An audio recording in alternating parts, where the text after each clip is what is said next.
Bismillahirrahmanirrahim. Assalamualaikum warahmatullahi wabarakatuh.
Quran dan sunnah dijadikan panduan.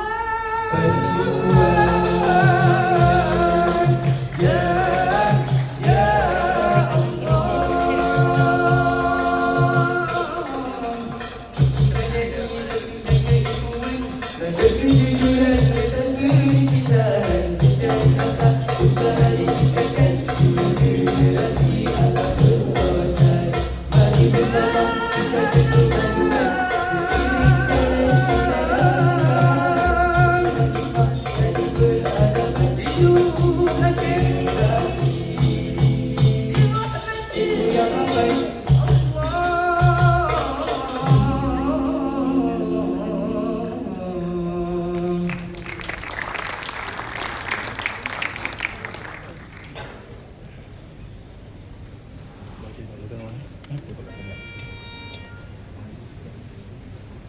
risalah cinta teradu.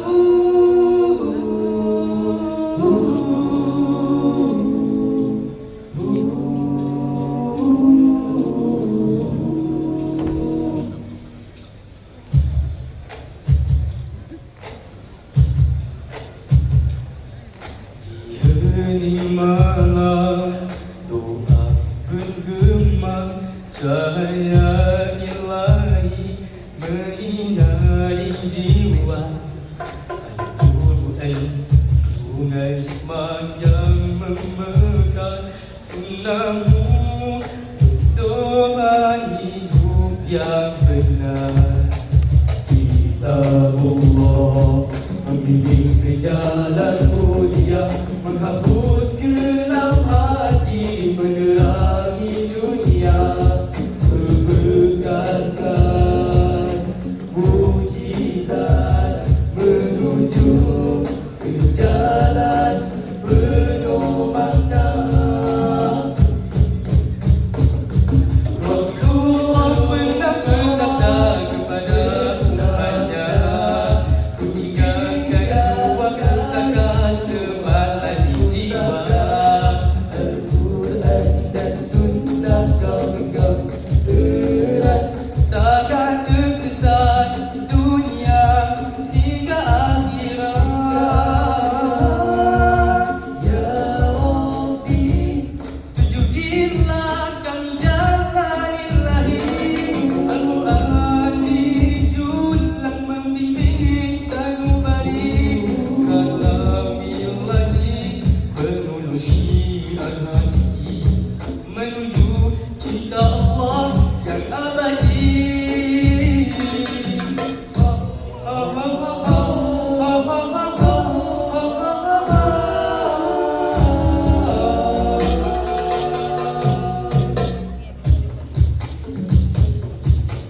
Dalam sejarah bapa cinta, Al-Quran sunnah tunjuk kita. Kami beramal dengan semangat yang mendalam, melangkah bersama menolak salah. Ya Nabi, tunjukilah kami jalan ilahi. Sunnahmu saksi menguatkan akan suci, tiada amalan terbaikmu yang putih, menggapai ridha Allah yang abadi. Peganglah pada Quran dan sunnah, semoga hidup berubah. Kau cinta teradu jalan menuju syafaat sekalian Allah. Wabillahi taufiq wal hidayah. Wassalamualaikum warahmatullahi wabarakatuh.